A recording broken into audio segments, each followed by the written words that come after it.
Let's take you to this now. Lifesaving South Africa has confirmed that there have been 13 fatal drownings in the last week, with 10 of them being in KwaZulu-Natal. Now, the organization provides water safety and surf rescue services. The latest incident is that of a 23-year-old man from Limpopo who drowned at a beach in Umhlanga yesterday. It is believed that he went missing in the surf after being caught in rip currents. Lifesaving South Africa fears that these numbers are likely to increase as the holiday season nears. Well, to speak more on this, let's now welcome Craig Lambinon, National Sea Rescue Institute Spokesperson. Craig, a very good afternoon to you, and thank you so much for your time. 13 fatal drownings in the last week alone, even before the festive season hits, is rather concerning, Craig. I mean, it probably, sadly, doesn't come as a surprise that 10 of these drownings were in KwaZulu-Natal, which has the highest number of drownings in this country, we're told. I mean, does this signal a bigger problem here, given the number of interventions and initiatives on water safety awareness that we already have in the country? Yeah, so there can never be enough done, and we are continuing to appeal to the public to always swim at a beach that is protected by lifeguards. If you're swimming along the coastline, go to beaches with your family, beaches protected by lifeguards, and swim in between the safely marked swimming zones that they post on the beaches. Sadly, a lot of these incidents have happened at beaches that aren't protected by lifeguards, and then obviously on inland waterways, lakes, dams and rivers, the incidents that have happened, there aren't normally lifeguards there. So there we appeal to parents, no matter where you are, even if you're at your swimming pool at home, even if you're washing up on the line and there's a bucket of water and there's a toddler or a baby nearby, is to always ensure that children have responsible and sober adult supervision. But another important aspect is don't drink alcohol and then get into the water to swim, as it does impair your judgment. And if you get caught in a rip current at that time, that's when you're going to get into difficulty. We're always asking people to be aware that rip currents form constantly at different places throughout the day around the coastline. So always be on the lookout. If you start getting swept out to sea by a rip current, don't panic. Simply stay afloat, swim across the beach line until you're free of the rip current, and then use the incoming waves to get back to shore. But it is a concern that there have been so many accidents, drowning accidents, fatal drowning accidents, and in cases where people are still missing. And we are appealing to the public to have a safety-conscious mindset in and around water, no matter whether it's around the coastline or on inland waterways. I'm just speaking about rip currents. I mean, the latest drowning in KwaZulu-Natal does come after this breakthrough innovation in rip current forecasting. It was launched, of course, in the Western Cape, we're told, by the South African Weather Services. Should something like this be implemented across all coastal provinces, especially as it relates to enhancing awareness? And do you think it will somehow help?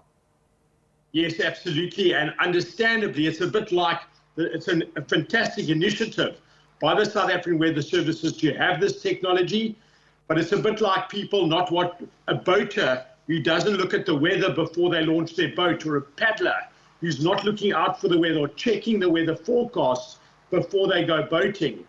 The same goes for a rip current.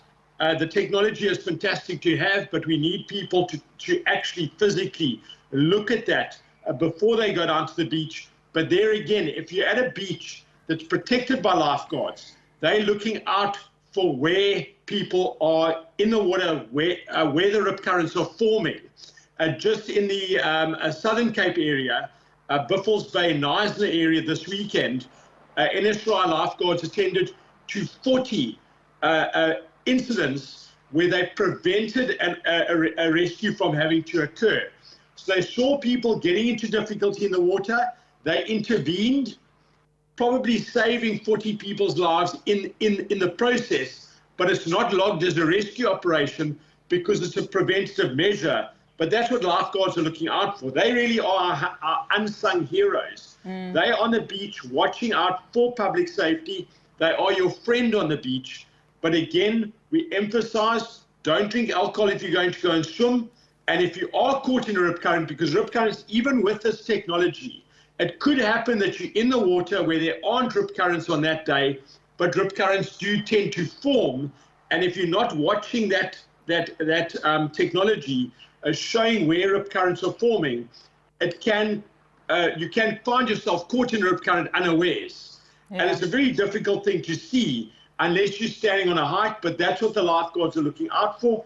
And that's why we are appealing to the public to swim at beaches that are protected by lifeguards and in between that safe demarcated swimming zone, the safer demarcated swimming zone that they post. And just, staying with lifeguards, we do understand, of course, that the 13 people, most of these drownings happened where, the bathers were swimming in beaches that are restricted to beachgoers and bathers, and also not patrolled by lifeguards. Just on the importance of lifeguards, I mean, do we have a shortage in this country? Do we have enough? What is not, enticing them to come out in their numbers, particularly during this time? Yeah, so look, lifeguarding season has now been initiated. During the winter months, there are obviously less lifeguards that are physically on duty, but you're going to see that increasing more and more as summer comes up. But understandably, if you're at the beach with your family and there's no lifeguards there, all we're asking is that you adhere to basic fundamentals of don't go too deep into the water. Most of the times you find the coastline, it has a shelf, and then suddenly there's a drop-off. If you're in the water, in fact, even myself, as a former rescue swimmer, if I go down to the beach to swim in the waves, I find myself survival swimming, literally, with every single wave that I jump up to keep my head above. And that's what you're watching out for. At that point when you land and you're not on terra firma, you don't have your feet on the beach, in the water, it's at that point you find yourself floating. All we're asking is that if you are caught in a rip current at that time, you'll know you are because you're being swept out to sea faster than what you can get back to shore. Simply stay afloat, keep your head above water, move your arms and legs in circular movements, stay afloat, don't panic. The sea can be your friend in that case, and then swim parallel to the beachfront until you're free of the rip current, and then use the incoming waves to get back to shore. But it is obviously in an ideal world, you'd have lifeguards at every beach all the time. In reality, it's impossible. At the same time, you'd have lifeguards at every single beach. There are some beaches that just don't have lifeguards there. But if you see that there aren't lifeguards there, pick your family up and go to a beach where there are lifeguards on duty. And I would imagine the same applies to swimming pools, be it at the hotel or even public swimming pools and even the lake.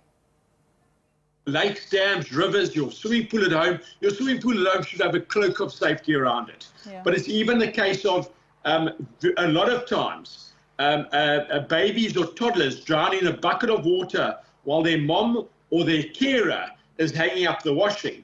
And that's a reality. That's unfortunately the sad reality, is that it doesn't take a lot for a person to drown in water. Also, drowning is silent. If your children are in the water in the swimming pool, they're not going to be shouting for help when they start drowning. All they're trying to do is keep their head above water. And when you look again, you can't see them and they're at the bottom of the pool. You need to physically have responsible adult supervision watching over children all the time in and around water. But even on inland waterways, have a safety conscious mindset. NSRI has embarked on a massive program where our goal is to have every single South African, from toddlers all the way to grandparents, able to do 3 fundamental skills. Stay afloat in water, which is survival swimming, call in an emergency from your cell phone, and do bystander CPR.